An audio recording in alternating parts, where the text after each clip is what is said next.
ഫിലസ്തീൻ എന്ന് പറയുന്നത് ഒരു ചർച്ചാ വിഷയമാണ്. സോഷ്യൽ മീഡിയയിൽ വന്ന 2 പ്രധാനപ്പെട്ട പോസ്റ്റുകൾ നിങ്ങളുടെ ശ്രദ്ധയിൽപ്പെടുത്താൻ ഞാൻ ആഗ്രഹിക്കുകയാണ്. ഒന്നാമത്തെ പോസ്റ്റ് ഇട്ടത് മുഹമ്മദ് അലി എന്ന് പറയുന്ന ടുണീഷ്യൻ സുമൂദ് ഫ്ലോട്ടില്ലയിലുണ്ടായിരുന്ന ആംസ്റ്റർഡാം കപ്പലിൻ്റെ കമാൻഡറുടെ പോസ്റ്റാണ്. ടുണീഷ്യക്കാരനായ മുഹമ്മദ് അലി ലോകത്തിൻ്റെ ഒരു ഭാഗത്തു നിന്ന് മനുഷ്യത്വം വഹിച്ചുകൊണ്ട് ഗസയിലേക്ക് നീങ്ങിയ കപ്പലുകളെ പിടിച്ചെടുക്കാൻ ഇസ്രായേൽ ശ്രമിച്ച സന്ദർഭത്തിൽ ഇസ്രായേലിൻ്റെ നാവിക സൈനികർ ഈ കപ്പലിലേക്ക് ഇരച്ചു കയറുകയാണ്. ആ കപ്പലിൻ്റെ നിയന്ത്രണം ഏറ്റെടുക്കുകയാണ്. ആ കപ്പലിൻ്റെ എൻജിൻ പ്രവർത്തനം നിശ്ചലമായി. അതിൻ്റെ കമാൻഡർ എന്ന നിലയിൽ ഞാൻ ആ കപ്പലിൻ്റെ എൻജിൻ പ്രവർത്തിക്കാൻ വേണ്ടി അത് നിയന്ത്രിക്കാൻ വേണ്ടി ശ്രമിച്ചു. അബദ്ധത്തിൽ അലാറം തട്ടി വലിയ ശബ്ദമുണ്ടാക്കി കപ്പൽ.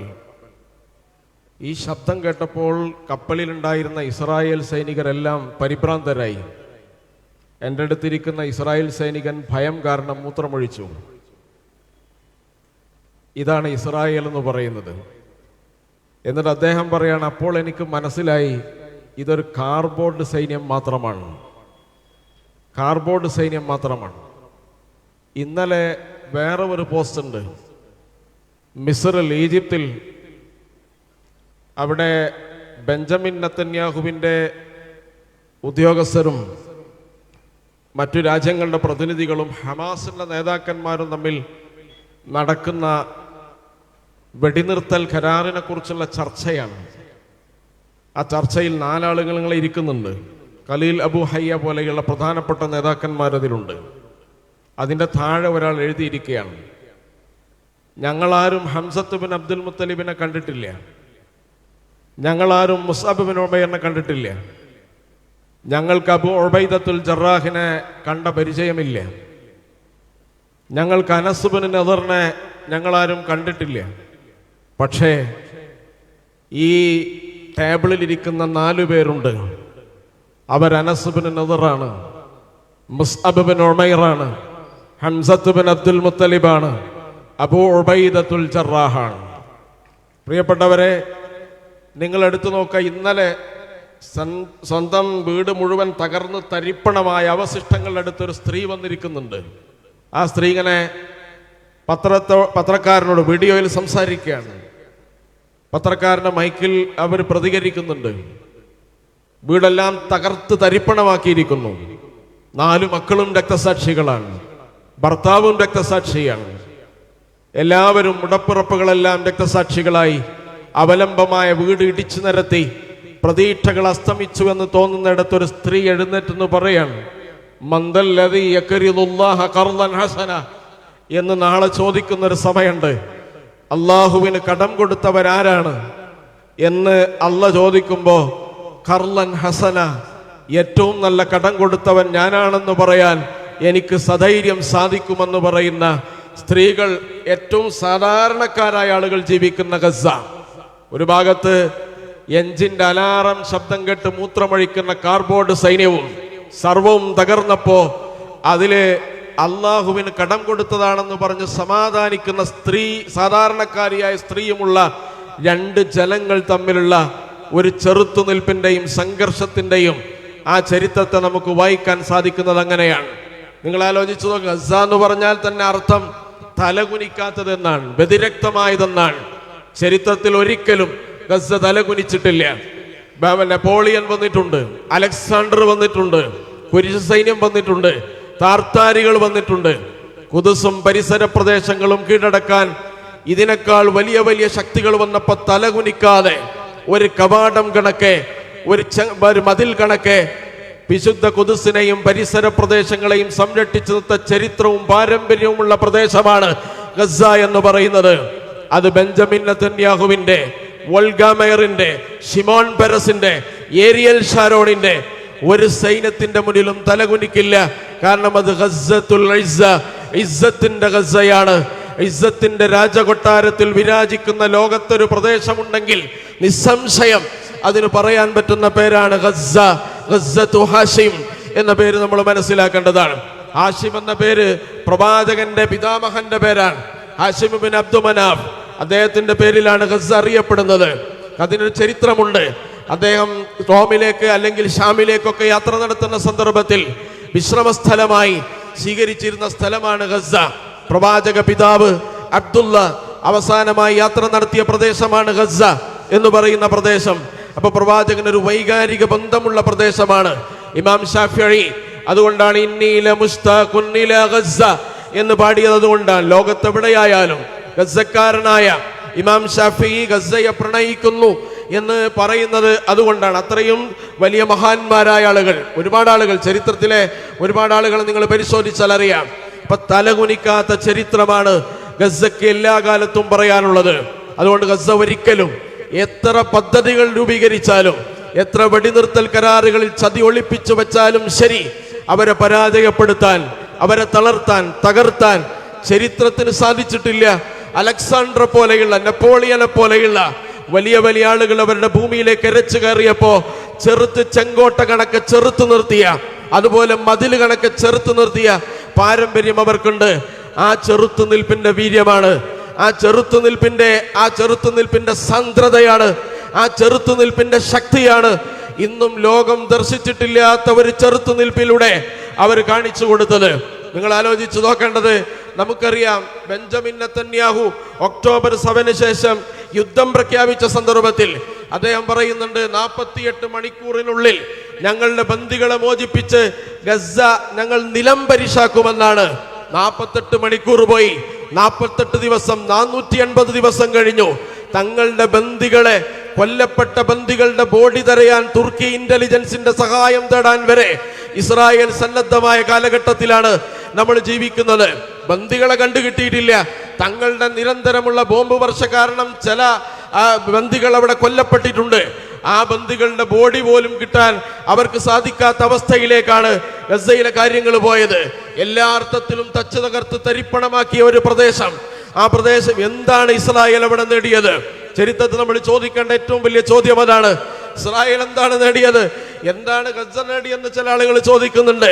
ഇവിടെ നമ്മൾ മനസ്സിലാക്കേണ്ട പ്രധാനപ്പെട്ട ഒരു കാര്യം, നമുക്കറിയാം കേരളത്തിൽ ഒരു മുൻ DGP ഉണ്ടായിരുന്നു, ക്രമസമാധാനത്തിന്റെ ചുമതല DGP ആണ്. പക്ഷെ ഇന്ന് അദ്ദേഹത്തിന്റെ പോസ്റ്റ് ഓരോ ദിവസം നമ്മൾ കാണുമ്പോൾ അദ്ദേഹം ഒരു വിദ്വേഷ ഡിപ്പാർട്ട്മെന്റിന്റെ DGP ആണ് എന്ന് നമുക്ക് തോന്നിപ്പോകും. ഇന്നലെ കുട്ടികൾ സ്പോർട്സിലേതോ ഐറ്റംസിൽ സമ്മാനം അർഹരായ കുട്ടികളെല്ലാം കഫിയ പുതച്ച് അതുപോലെ പലസ്തീൻ പതാക ഉയർത്തിയിട്ട് അവർക്ക് കിട്ടിയ ട്രോഫിയും സർട്ടിഫിക്കറ്റും വാങ്ങുമ്പോൾ ഇത് കേരളത്തിലെ ഇത്തരം കാഴ്ചകളെ കുറിച്ച് അദ്ദേഹം പരിഹസിക്കുന്നുണ്ട്. ഇവിടെ ഈ രാജ്യത്തിനൊരു പതാകയുണ്ട്, ആ പതാകക്ക് പകരം എന്തിനാണ് ഒരു ഫലസ്തീൻ പതാക എന്തുന്നത് എന്ന് അദ്ദേഹം പരിഹസിക്കുന്നുണ്ട്. ലോകം മുഴുവൻ ഫലസ്തീൻ ഐക്യദാർഢ്യം പ്രഖ്യാപിച്ചുകൊണ്ട് കഫിയകളും ഫലസ്തീൻ പതാകകളും ഫലസ്തീൻ സിംബലുകളും ഉയർത്തിക്കൊണ്ടിരിക്കുന്ന കാലമാണ്. പക്ഷേ യഥാർത്ഥത്തിൽ നിങ്ങൾ ആലോചിച്ചു നോക്കുക, ഇവിടെ ഒരു രണ്ട് വിഭാഗം ആളുകളുണ്ട്. ആ വിഭാഗം ആളുകളൊന്ന് ഇസ്രായേലിനെ പരസ്യമായി സപ്പോർട്ട് ചെയ്യുന്ന ആളുകളാണ്, ഒന്ന് നവനാസ്തികരാണ്. മുമ്പേ 990 കാലഘട്ടത്തിൽ തന്നെ ഇസ്രായേലിനെ പരസ്യമായി പിന്തുണച്ചുകൊണ്ട് പത്രസമ്മേളനം നടത്തിയവരാണ് അവർ.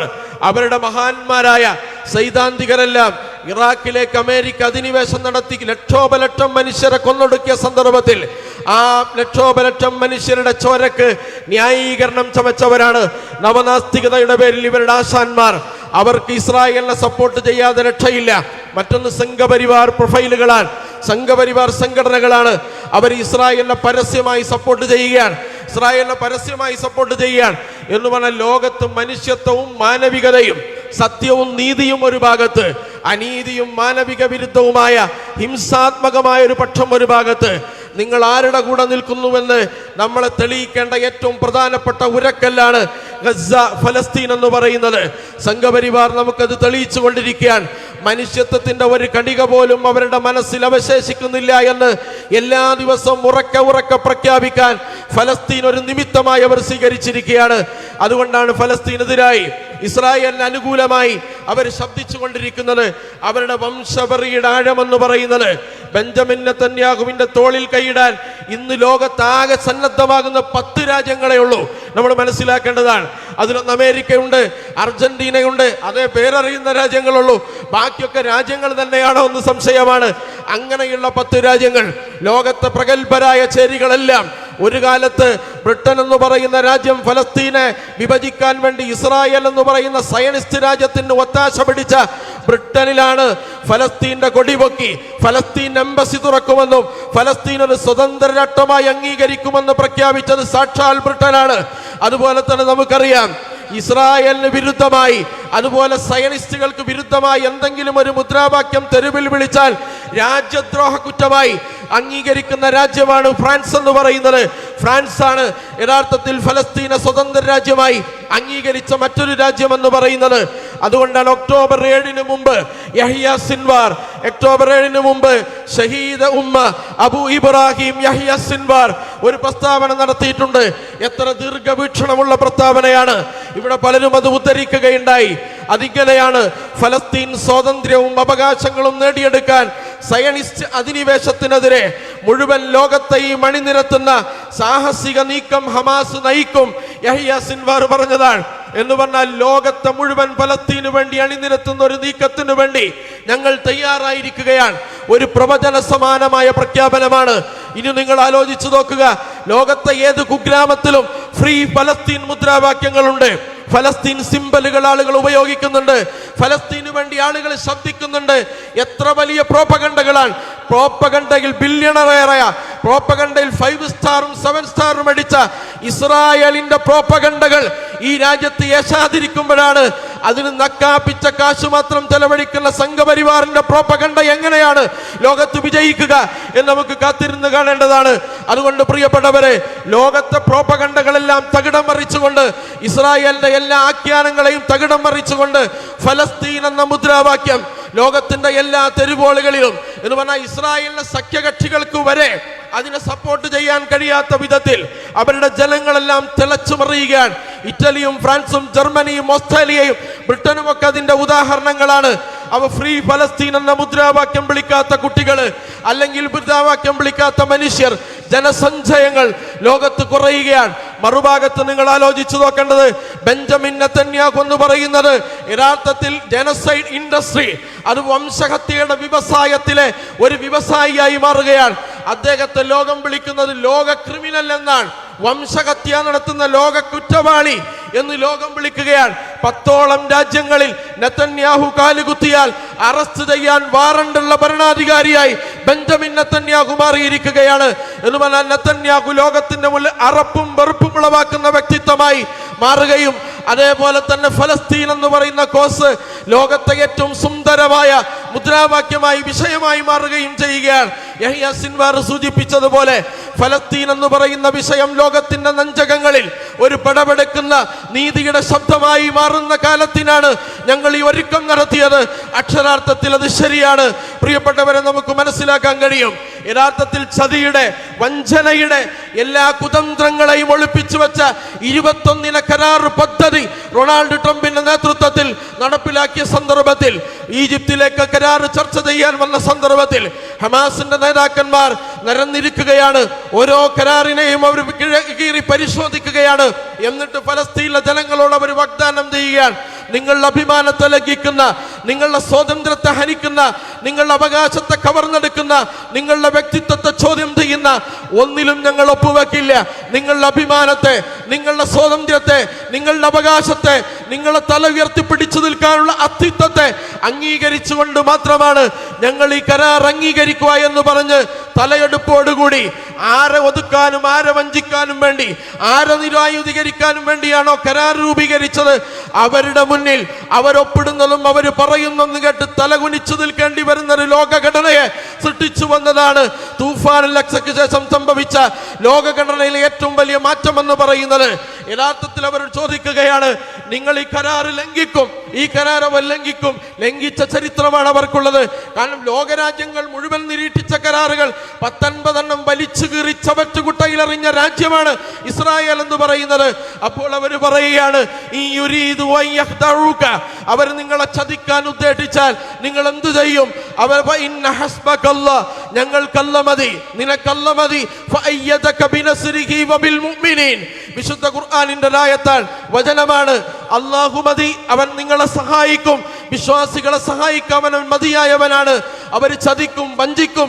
പക്ഷേ അതിനേക്കാൾ വലിയത് ദൈവം തമ്പുരാന്റെ ഒരു സഹായത്തിൽ പ്രതീക്ഷയർപ്പിച്ചു നിൽക്കുന്ന ഒരു ജനതയാണ് അവരെന്ന് പറയുന്നത്. അതുകൊണ്ടാണ് പ്രിയപ്പെട്ടവരെ, നിങ്ങളെടുത്ത് പരിശോധിച്ച് നോക്കേണ്ടത്. അവിടെ തകർത്ത ബിൽഡിങ്ങുകൾ എന്ന് പറയുന്നത് 4,36,000 ബിൽഡിങ്ങുകളാണ്. 90% ബിൽഡിങ്ങുകളും ഫലസ്തീനിൽ തകർത്തിരിക്കുകയാണ്. വാസയോഗ്യമല്ലാത്ത സ്ഥിതി അവിടെ ഉണ്ടായിരിക്കുകയാണ്. ഭക്ഷണത്തിന് ക്യൂ നിൽക്കുമ്പോൾ മാത്രം 2600 ആളുകളെയാണ് ഇസ്രായേൽ കൊന്നൊടുക്കിയത്. ഞാനും നിങ്ങളൊക്കെ ജീവിച്ചിരിക്കുന്ന ഒരു കാലത്ത് 459 പട്ടിണി മരണങ്ങൾക്ക് നമ്മൾ സാക്ഷികളായി. 1722 ആരോഗ്യ പ്രവർത്തകർ രക്തസാക്ഷികളായി. അതുപോലെ തന്നെ നമുക്കറിയാം 20,000-ലധികം പിഞ്ചു കുഞ്ഞുങ്ങൾ രക്തസാക്ഷികളായി. $300 ബില്യൺ നാശം, യഥാർത്ഥത്തിൽ $100 മില്യൺ നാശം ഫലസ്തീന് സംഭവിച്ചു കഴിഞ്ഞു. പക്ഷേ എല്ലാ നാശനഷ്ടങ്ങളുടെയും മുകളിൽ നിന്നുകൊണ്ട് അവർ സംസാരിക്കുന്ന സംസാരങ്ങൾ, അവരുടെ നിശ്ചയനാട്യം, അതുപോലെ തന്നെ അവരുടെ കരാറിനെ ഇടകീറി പരിശോധിക്കാനുള്ള സാമർഥ്യം, അവരുടെ ഡിപ്ലോമാറ്റിക് സ്ട്രാറ്റജിക്കായ അവരുടെ വാല്യൂസ് എന്ന് പറയുന്നത് ലോകത്തെ ഒരു രാജ്യത്തിനും സാധ്യമല്ല എന്ന് അവർ തെളിയിച്ചിരിക്കുകയാണ്. അബൂ ഉബൈദ എന്ന് പറയുന്ന ഖസാം പോരാളികളുടെ നേതാവ്, അദ്ദേഹം എല്ലാ ബ്രീഫിംഗിന്റെയും അവസാനം പറയാറുണ്ട്, അല്ലാഹുവാണ് സകലത്തിന്റെയും ആ മുകളിൽ നിൽക്കുന്നത്. പക്ഷെ അധിക ജനങ്ങൾക്കും അതറിയില്ല എന്ന് അദ്ദേഹം പറയാറുണ്ട്. അതുപോലെ തന്നെയാണ് എല്ലാ തങ്ങൾക്കെതിരായ ആക്രമണങ്ങളെയും അതുപോലെ തന്നെ പ്രതിരോധങ്ങളെയും എല്ലാം മാറ്റിമറിച്ചുകൊണ്ട് ലോകത്തിന്റെ മുന്നിൽ ഏറ്റവും വലിയ ഒരു ചെറുത്തുനിൽപ്പിന് സാക്ഷികളായ ഫലസ്തീൻ ജനത എന്ന് പറയുന്നത് നമുക്കറിയാം. അതുകൊണ്ട് പദ്ധതിക്കെതിരെയുള്ള കനത്ത പ്രഹരമേൽപ്പിക്കാൻ സയനിസ്റ്റ് രാഷ്ട്രത്തിന്റെ പ്രതിച്ഛായ തകരുകയാണ് എന്ന് പറഞ്ഞാൽ ബെഞ്ചമിൻ നെതന്യാഹു എയർപോർട്ടിൽ ഇറങ്ങാൻ കഴിയുന്നില്ല, മീറ്റിംഗിൽ പങ്കെടുക്കാൻ കഴിയുന്നില്ല, UNOയിൽ പ്രസംഗിക്കാൻ കഴിയുന്നില്ല. ഇവിടെ നവനാസ്തികളുടെ നേതാവ് അദ്ദേഹം പറയാണ്, ബെഞ്ചമിൻ നെതന്യാഹുവിനെ ഐക്യരാഷ്ട്രസഭയിൽ ബഹിഷ്കരിച്ചത് ശരിയായില്ല, കാരണം അദ്ദേഹം നടത്തുന്നത് വംശഹത്യയല്ല എന്നാണ് അദ്ദേഹം പറയുന്നത്. കാരണം അദ്ദേഹം പറഞ്ഞിട്ടാണ് ബോംബിടുന്നത്, അദ്ദേഹം ആളുകൾക്ക് മുന്നറിയിപ്പ് നൽകിയിട്ടാണ് ബോംബിടുന്നത്. എവിടെയാണ് ബോംബിടുന്നത്? ഹോസ്പിറ്റലുകളിൽ. ഏകദേശം നിങ്ങൾ ആലോചിച്ചു നോക്കുക, പള്ളികൾ, ആരാധനാലയങ്ങൾ, സ്കൂളുകൾ, അതുപോലെ തന്നെ അഭയാർത്ഥി ക്യാമ്പുകൾ, ഭക്ഷണത്തിന് ക്യൂ നിൽക്കുന്ന മനുഷ്യരുടെ മുന്നിൽ പെടുന്നതിനെ ബോംബിട്ടിട്ട് പറഞ്ഞിട്ട് ബോംബിടുന്ന രാജ്യമാണ് ഇസ്രായേൽ. അതുകൊണ്ട് ഇസ്രായേൽ നടത്തുന്നത് വംശഹത്യയല്ല എന്നാണ് പറയുന്നത്. ഒരുപക്ഷെ നോബൽ സമ്മാനം പ്രഖ്യാപിച്ച ആളുകൾ ഈ സാധനത്തിനെ കാണാത്തത് കൊണ്ടായിരിക്കും. ഇല്ല എങ്കിൽ നമ്പർ 1 സമാധാനത്തിന്റെ ആ കാറ്റഗറി അനുസരിച്ച് കിട്ടേണ്ട അവാർഡ് ഈ മനുഷ്യന് കിട്ടേണ്ടതാണ്. നിങ്ങൾ ആലോചിച്ചു നോക്കേണ്ടത്, ലോകം മുഴുവൻ വംശഹത്യ, കൊടും ക്രിമിനൽ കുറ്റവാളി ലോകത്ത് തല ഉയർത്തിപ്പിടിച്ചു വിളിക്കുമ്പോ അദ്ദേഹത്തെ ന്യായീകരിക്കാൻ, വെള്ള പെയിന്റ് അടിച്ച് പൂശാൻ ഇങ്ങേയറ്റത്തെ ഒരു കേരളത്തിലെ ഒരു ചെറു സംഘം, അതുപോലെ തന്നെ ഇന്ത്യയിലെ എല്ലാ കാലത്തും മനുഷ്യത്വത്തിന്റെയും സ്വാതന്ത്ര്യത്തിന്റെയും മനുഷ്യാവകാശത്തിന്റെയും വിരുദ്ധപക്ഷത്തു നിന്ന് തങ്ങളുടെ ചരിത്രത്തിന്റെ എല്ലാ കോട്ടകളും പൂർത്തീകരിച്ച വിഷലിപ്ത രാഷ്ട്രീയത്തിന്റെ പ്രചാരകർ, അവർ മാത്രമാണ് യഥാർത്ഥത്തിൽ ഇതിനെ എതിര് നിൽക്കുന്നത് എന്ന് പറഞ്ഞാൽ നമുക്കൊക്കെ സമാധാനിക്കാം. ആ 2 കൂട്ടരും എതിര് നിൽക്കുന്ന ഏതെങ്കിലും ഒരു കാര്യത്തിന്റെ അനുകൂലമായി നിങ്ങൾ നിൽക്കുന്നുണ്ടെങ്കിൽ രണ്ടാമതൊന്ന് ആലോചിക്കേണ്ട, നിങ്ങൾ ശരിയുടെ പക്ഷത്താണ്, നിങ്ങൾ നീതിയുടെ പക്ഷത്താണ്, നിങ്ങൾ മനുഷ്യന്റെ പക്ഷത്താണ്, മനുഷ്യത്വത്തിന്റെ പക്ഷത്താണ്. അതുകൊണ്ടാണ് നിസ്സംശയം ഫലസ്തീനികളെ ചേർത്ത് പിടിക്കാൻ നമുക്ക് കഴിയുന്നത്. അതുകൊണ്ട് എല്ലാ വ്യാജ ആഖ്യാനങ്ങളെയും തകർത്ത് തരിപ്പണമാക്കിയ ഫലസ്തീൻ സമൂഹത്തിന് നമുക്ക് സല്യൂട്ട് ചെയ്യാം, അഭിവാദ്യം ചെയ്യാം. ആഗോള മനുഷ്യരുടെ ശ്രദ്ധാകേന്ദ്രമായി ഫലസ്തീൻ മാറുകയാണ് പ്രിയപ്പെട്ടവരെ. ജനങ്ങളുടെ മനസ്സാക്ഷിയിൽ ഫലസ്തീൻ എന്ന മുദ്രാവാക്യം ഉയരുകയാണ്. ഭരണകൂടം എന്ത് സമീപനമെടുത്താലും ശരി, ലോകരാജ്യങ്ങളുടെ മനസ്സാക്ഷിയിൽ പ്രിയപ്പെട്ടവരെ ഫലസ്തീൻ എന്ന് പറയുന്ന മുദ്രാവാക്യം അലയടിച്ചുയരുകയാണ്. ഇറ്റലിയിൽ നമുക്കറിയാം, ഇറ്റലി കണ്ട ഏറ്റവും വലിയ ബന്ദ് നടന്നത് എന്തിനാണ്? ഹർത്താൽ നടന്നത് എന്തിനാണ്? ഇറ്റലിയിൽ ഏറ്റവും വലിയ പണിമുടക്ക് നടന്നത് എന്തിനാണ്? ചരിത്രത്തിൽ അത് രേഖപ്പെടുത്തും. ഇറ്റലിയിലെ തുറമുഖങ്ങളെല്ലാം പണിമുടക്കിയത്, എയർപോർട്ടുകൾ പണിമുടക്കിയത്, ഇറ്റലിയിലെ തൊഴിൽശാലകൾ പണിമുടക്കിയത് ആർക്ക് വേണ്ടിയാണ്? ഗസക്ക് വേണ്ടിയാണ്, ഫലസ്തീന് വേണ്ടിയാണ്. പ്രിയപ്പെട്ടവരെ, നമ്മൾ മനസ്സിലാക്കേണ്ടത് ജനങ്ങളുടെ മനസ്സാക്ഷിയിൽ ഗസയുണ്ട്, ഫലസ്തീനുണ്ട്. ചെറുത്തുനിൽപ്പിന്റെ കരുത്തെന്താണെന്ന് ലോകത്തെ മനുഷ്യരെ ബോധ്യപ്പെടുത്തിയവർ. തുല്യതയില്ലാത്ത ചെറുത്തുനിൽപ്പാൻ, ഭക്ഷണമില്ലാതെ ഉപരോധിച്ചു നിർത്തി, എല്ലാ സഹായങ്ങളും തടഞ്ഞു. അങ്ങനെ പട്ടിണി കാരണം ജനിച്ച കുഞ്ഞുങ്ങൾ അപ്പുറത്തിരിക്കുന്ന കുഞ്ഞിന്റെ കാല് വായിൽ വെച്ച് വിശപ്പടക്കിയ ദയനീയമായ ചിത്രങ്ങൾ നമ്മൾ കണ്ടു. മുലയൂട്ടാത്ത ഉമ്മമാരെ നമ്മൾ കണ്ടു. പ്രിയപ്പെട്ടവരെ, നമുക്കറിയാം അനേകം ഉമ്മമാർ സ്വന്തം മക്കൾ പട്ടിണികാരം വിറങ്ങലിച്ച് മരിച്ചു വീഴുന്നത് നോക്കി നിൽക്കേണ്ടി വന്ന ഉമ്മമാരെ നമ്മൾ കണ്ടു. പക്ഷേ ചെറുത്തു നിൽപ്പെന്ന് പറയുന്നത് ലോകത്തെ ഏത് വംശഹത്യാ പദ്ധതിയെയും ചെറുക്കുന്നതിന് ഏറ്റവും വലിയ രൂപരേഖ ഉണ്ടാക്കാൻ ഫലസ്തീനിലെ ചരിത്രത്തിന് സാധിച്ചുവെന്ന് മനസ്സിലാക്കേണ്ടതാണ്. ഫലസ്തീനിന്റെ ഉള്ളിൽ ആഭ്യന്തരമായ ഐക്യം തൂഫാനുൽ അഖ്സ ഉണ്ടാക്കിയെന്നതാണ്. അവിടെയും പല കക്ഷികളുണ്ട്. നമുക്കറിയാം മുസ്ലിം സംഘടനകൾ ഇവിടെയുമുണ്ട്, അതേപോലെയുള്ള സംഘടനകൾ, ആഭ്യന്തരമായി ശൈഥില്യങ്ങളുള്ള സംഘടനകൾ. പക്ഷെ അവരെല്ലാം ഒറ്റ കോസിൽ ഏകീകരിക്കുകയാണ്. ഈ തൂഫാനുൽ അഖ്സയ്ക്ക് ശേഷം അവിടെ സർവേ നടന്നു. 78% ആളുകളും ഹമാസിനെ പിന്തുണക്കുകയാണ് ചെയ്യുന്നത്, ഹമാസിനെ അംഗീകരിക്കുകയാണ് ചെയ്തത് എന്ന് നമുക്കറിയാം. മറ്റൊന്ന് നമുക്കറിയാവുന്നത്, പാശ്ചാത്യരുടെ ഇരട്ടത്താപ്പ് പുറംപൂച്ച് വെളിവാവുകയാണ്. ആരാണ് നീതിയുടെ കൂടെ? ആരാണ് സത്യത്തിന്റെ കൂടെ? ആരാണ് മനുഷ്യന്റെ കൂടെ? ആരാണ് മനുഷ്യാവകാശത്തിന്റെ കൂടെ? ആരാണ് യഥാർത്ഥത്തിൽ പുരോഗമനകാരികൾ എന്ന് ലോകത്തെ മനസ്സിലാക്കുകയും, പാശ്ചാത്യ സംവിധാനങ്ങളുണ്ട്, അതുപോലെ തന്നെ ഒരുപാട് വേദികളുണ്ട്, അവർക്ക് വീറ്റോ പവറുള്ള വേദികളുണ്ട്, അവരുടെയൊക്കെ പുറംപൂച്ച് വെളിവായി. ഇത് തൂഫാനുൽ അഖ്സയുടെ നേട്ടമാണ്. അതുപോലെ നമുക്കറിയാം സമാധാന ചർച്ചകൾക്ക് ആഴം വർദ്ധിച്ചു. അതുകൊണ്ടാണ് ഇന്നലെ ഇരുന്ന ചർച്ചകൾ എന്ന് പറയുന്നത്. ബന്ദികളെ കൈമാറാം, അതുപോലെ ഞങ്ങളുടെ ബന്ദികളെ 20 ബന്ദികളെ ഇവിടെ നിന്ന് കൈമാറും, 2000 ബന്ദികളെ അവിടെ നിന്ന് കൈമാറണം, ഇന്ന ലിസ്റ്റിലുള്ള ആളുകളൊക്കെ അതിൽ ഉൾപ്പെടുത്തണം. അതുപോലെ സമ്പൂർണമായി ഗസയിൽ നിന്ന് ഇസ്രായേൽ സൈന്യം പിൻവാങ്ങണം, വെടിനിർത്തൽ പ്രഖ്യാപിക്കണം എന്ന് പറയുകയാണ്. ആയിക്കോട്ടെ എന്ന് പറഞ്ഞ് അംഗീകരിച്ച് ഒപ്പുവെക്കുന്നത് ആരാണ്? റൊണാൾഡ് ട്രംപിന്റെ പ്രതിനിധികളാണ്, ബെഞ്ചമിൻ നെതന്യാഹുവിന്റെ പ്രതിനിധികളാണ്. എന്ന് പറഞ്ഞാൽ ലോകത്തിന്റെ മുന്നിൽ തല ഉയർത്തി പിടിച്ചു നിൽക്കാൻ കഴിയാത്ത പരുവത്തിൽ ലോകത്തെ 4ാം നമ്പർ സൈനിക ശക്തിയായ ഇസ്രായേലിനെ കൊണ്ടെത്തിക്കുന്ന അത്രയും വലിയൊരു പ്രതിസന്ധിയിലേക്ക് ഇസ്രായേലിനെ തള്ളിമാറ്റുകയും സമാധാനത്തിന്റെ ആഴം വർദ്ധിക്കുന്ന കരാറിലേക്ക്, ചർച്ചകളിലേക്ക് അവരെ കൊണ്ടുവരികയും ചെയ്തു വന്നതാണ്. മറ്റൊന്ന് നമുക്കറിയാം, വിശുദ്ധ ഖുർആൻ തന്നെ പറഞ്ഞിട്ടുണ്ട്, അൽ മുഅ്മിനൂന ഹഖ, യഥാർത്ഥ വിശ്വാസികൾ ആരാണ്? അവരെ ലോകത്ത് ബോധ്യപ്പെടുത്തുക എന്നത് ഈ പോരാട്ടത്തിന്റെ ഏറ്റവും പ്രധാനപ്പെട്ട ലക്ഷ്യമായിരുന്നു. സത്യസന്ധമായി സമാധാനത്തിന്റെ കൂടെ നിൽക്കുന്നവരാരാണ്? അതുപോലെ തന്നെ സത്യസന്ധമായി ക്ഷേമത്തിന്റെ കൂടെ നിൽക്കുന്നവരാരാണ്? സത്യസന്ധമായി വിശുദ്ധ ഖുദ്സിന്റെ മോചനത്തിനു വേണ്ടി എഴുന്നേറ്റ് നിൽക്കുന്നവരാരാണ്? സത്യസന്ധമായി ഫലസ്തീൻ എന്ന ഭൂമിയുടെ മോചനത്തിനു വേണ്ടി എഴുന്നേറ്റ് നിൽക്കുന്നവരാരാണ്? തങ്ങളൊരു പ്രതിസന്ധിയിൽ അകപ്പെടുമ്പോൾ തങ്ങളെ കൈപിടിക്കാൻ വരുന്നവരാരാണ്? തങ്ങളെ പിറകിൽ നിന്ന് ചവിട്ടിത്താഴ്ത്തുന്നവരാരാണ്? തങ്ങളെ ഒറ്റുകൊടുക്കുന്നവരാരാണ്? തങ്ങളുടെ പ്രതിയോഗികളാരാണ്? തങ്ങളുടെ പ്രതിയോഗികളെ സഹായിക്കുന്നവരാരാണ്? ഇതെല്ലാം പച്ചവെള്ളം പോലെ സുതാര്യമായി ലോകത്തിന്റെ മുന്നിൽ വ്യക്തമാവുകയാണ്.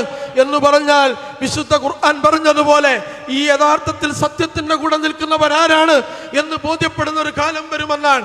ഈ തൂഫാൻ, പ്രതിരോധത്തിന്റെ പ്രളയം, തൂഫാനുൽ അഖ്സ ലോകത്ത് സമ്മാനിച്ചത്.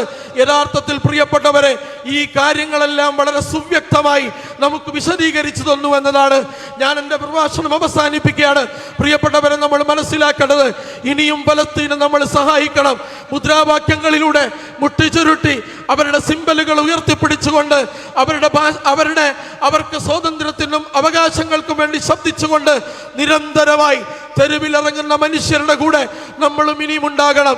അതുകൊണ്ട് അവരുടെ സ്വാതന്ത്ര്യത്തിന് വേണ്ടി മുദ്രാവാക്യം വിളിക്കുന്ന, ഐക്യദാർഢ്യം വിളിക്കുന്ന ആളുകളുടെ കൂട്ടത്തിൽ നിന്ന് പിൻമടങ്ങാതെ ജാഗ്രതയോടുകൂടി നമ്മൾ ഉണ്ടാവണം.